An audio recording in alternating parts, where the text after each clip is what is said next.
எல்லாருக்கும் வணக்கம். ஸோ இன்னைக்கு வீடியோவில் நாம் ஒரு ஐபிஓ பற்றி அனலைஸ் பண்ண போகிறோம். அது என்ன அப்படின்னா SME IPO, GeM Enviro management அப்படின்ற ஒரு கம்பெனி ஐபிஓ எடுத்துகிட்டு வராங்க.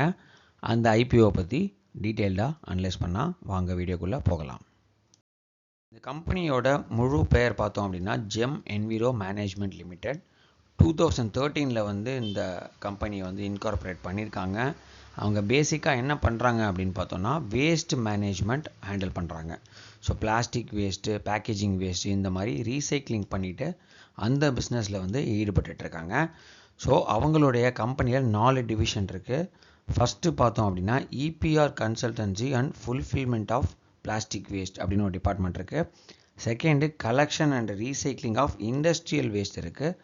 மூணாவது அந்த இண்டஸ்ட்ரியல் வேஸ்ட்லேருந்து ஏதாவது நல்லா இன்னும் கொஞ்சம் பெட்டரான ப்ராடக்ட்ஸ் வருது அப்படின்னா அதை சேல்ஸ் அண்ட் மார்க்கெட்டிங் பண்ணுறது.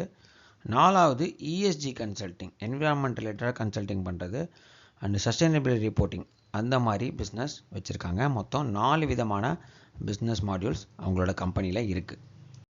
அடுத்து இந்த கம்பெனியோட ஃபினான்ஷியல்ஸ் பார்ப்போம். ஸோ ரெவென்யூ பார்த்தோம் அப்படின்னா இது லேக்ஸில் இருக்கிறதுனால 25 கோடி ரிப்போர்ட் பண்ணியிருக்காங்க 2021. அதுக்கப்புறம் அப்படியே கிராஜுவலாக இன்க்ரீஸ் ஆகிட்டே போகுது.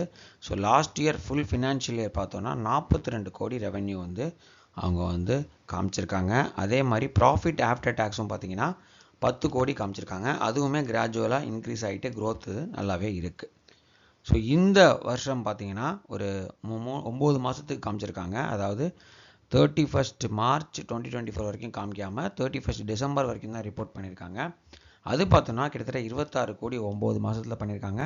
ப்ராஃபிட்டு 8 கோடி ரூபா கிட்டத்தட்ட பண்ணியிருக்காங்க. அதேமாதிரி பாரோயிங்ஸ், எந்த கடனுமே அவங்கக்கிட்ட இல்லை.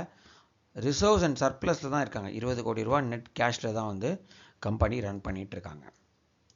அடுத்தது இந்த ஐபிஓ வரும்போது இந்த ஜெம் என்விரோவோட வேல்யூவேஷன்ஸ் என்னென்னு பார்ப்போம். ப்ரைஸ் பை ஏர்னிங் மாடரேட்டாக இருக்குது, 15 இருக்குது. அண்ட் ஏர்னிங் பெர் ஷேர் பார்த்தீங்கன்னா அரௌண்ட் ஒரு 5 கிட்ட ஏர்னிங் பெர் ஷேர் இருக்குது. ஆனால் புக் வேல்யூ ரொம்ப கம்மியாக இருக்குது, 18.74 தான் இருக்குது.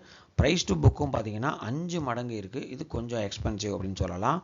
பட் ஆர்ஓசிஇ ஒரு one of the important factors நான் பார்க்குறது ஆர்ஓசிஇ. அது பார்த்தீங்கன்னா கிட்டத்தட்ட 36% இருக்குது. ரொம்ப சூப்பராகவே இருக்குன்னு தான் சொல்லணும். அடுத்தது இந்த ஐபிஓட இஷ்யூ டீட்டெயில்ஸ் என்னென்னு பார்க்கலாம். ஃபேஸ் வேல்யூ 5 இருக்குது. நார்மலாக எல்லா கம்பெனிக்கும் ஃபேஸ் வேல்யூ 10 இருக்கும். பட் அதனால் எதுவும் தப்பு ரைட்டு கிடையாது. இதோட ஃபேஸ் வேல்யூ ஜஸ்ட்டு 5 டிசைட் பண்ணியிருக்காங்க. அண்ட் ப்ரைஸ் பேண்ட் பார்த்திங்கன்னா 75 ரூபாய் அவங்களுடைய மேக்ஸிமம் ப்ரைஸ் பேண்டாக இருக்குது. ஸோ ஒரு லாட்டுக்கு 1600 ஷேர் வாங்கணும். ஸோ இன்னொரு முக்கியமான விஷயம் சொல்ல விரும்புகிறேன். எஸ்எம்இ ஐபிஓ எல்லாமே நீங்கள் 1 ஷேர் 2 ஷேர் வாங்க முடியாது. நீங்கள் லாட் சைஸில் தான் வாங்கணும். ஸோ மினிமம் இன்வெஸ்ட்மெண்ட்டே பார்த்தீங்கன்னா ரீட்டெயிலுக்கு 1.2 lakhs and HNI high net worth individual 2.4 லேக்ஸாக இருக்குது. ஸோ மொத்தம் 45 கோடி, கிட்டத்தட்ட 44.93 கோடிக்கு இஷ்யூ சைஸ் எடுத்து வந்திருக்காங்க. ஸோ இந்த இதில் பார்த்தோம் அப்படின்னா மார்க்கெட் கேப் கிட்டத்தட்ட 170 crores 169 crores இவங்க காமிச்சிட்ருக்காங்க. அடுத்து இந்த ஐபிஓட டைம் டேபிள் பார்ப்போம். ஸோ இந்த ஐபிஓ ஆனது நாளைக்கு புதன்கிழமை ஜூன் 19 அன்றைக்கி ஓப்பன் ஆகுது. எல்லா ஐபிஓவுமே மோஸ்ட்லி 3 நாள் தான் ஓப்பனாக இருக்கும். ஸோ வெள்ளிக்கிழமை 21 ஜூன் க்ளோஸ் ஆகிடுது. இப்போல்லாம் பார்த்தீங்கன்னா ரீசெண்டாக ஒரு இனிஷியேட்டிவ் படி உடனே உங்களுக்கு அலாட்மெண்ட் தெரிஞ்சிடும். ஸோ அதாவது அடுத்த நாளே தெரிஞ்சிடும். ஸோ சனி ஞாயிறு வரதுனால ஜூன் 24 மண்டே அன்றைக்கி அலாட்மெண்ட் அவுட் ஆகும். ஸோ 25 கிடைக்காதவங்களுக்கெல்லாம் பார்த்தீங்கன்னா உங்களுக்கு அமௌண்ட் ரிவர்ஸ் ஆகிடும், இல்லை அமௌண்ட் அன்லாக் ஆகிடும்.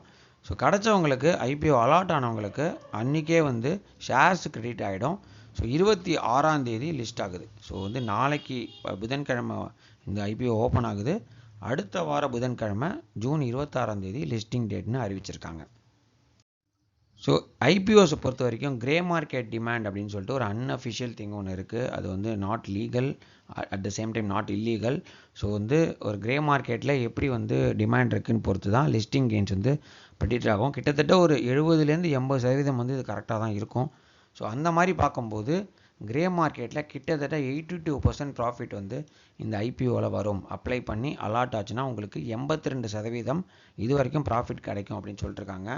ஸோ உதாரணத்துக்கு ஒரு 1 லேக் இருக்குது, 1.2 லேக்ஸ் போடுறோம் அப்படின்னா கிட்டத்தட்ட ஒரு 80 to 90,000 உங்களுக்கு ப்ராஃபிட் வரதுக்கான ஈஸியாக ப்ராஃபிட் வரதுக்கான வாய்ப்புகள் இருக்குது அலாட் ஆச்சுன்னா. பட் எஸ்எம்இ ஐபிஓஸ் வந்து அலாட் ஆகிறது ரொம்பவே கஷ்டம், ரொம்பவே கடினம். பார்ப்போம் எப்படி இருக்குன்னு பார்ப்போம். ஸோ 1.2 lakhs அப்ளை பண்ணுற அளவுக்கு இப்போதைக்கு பிளான் இல்லை. ஸோ இந்த ஐபிஓவை நான் ஸ்கிப் பண்ண போகிறேன். பட் யாருக்கெல்லாம் யூஸாக இருக்குமோ இந்த அனாலிசிஸ் வச்சு யூஸ் பண்ணிவிட்டு நீங்கள் வந்து அப்ளை பண்ணலாமா வேணாமான்னு டிசைட் பண்ணிக்கலாம். But grey market demand is very very good, அதான் நான் சொல்லிக்க விரும்புகிறேன். இந்த வீடியோவை பற்றி உங்களுக்கு வேறு ஏதாவது தகவல் வேணும், இல்லை வேறு ஏதாவது உங்களுக்கு டவுட்ஸ் இருந்துச்சுன்னா கமெண்ட்ஸில் பதிவிடுங்க. அதே மாதிரி உங்களுடைய ஃபீட்பேக்கையும் ஷேர் பண்ணுங்கள். தேங்க்யூ. Happy investing.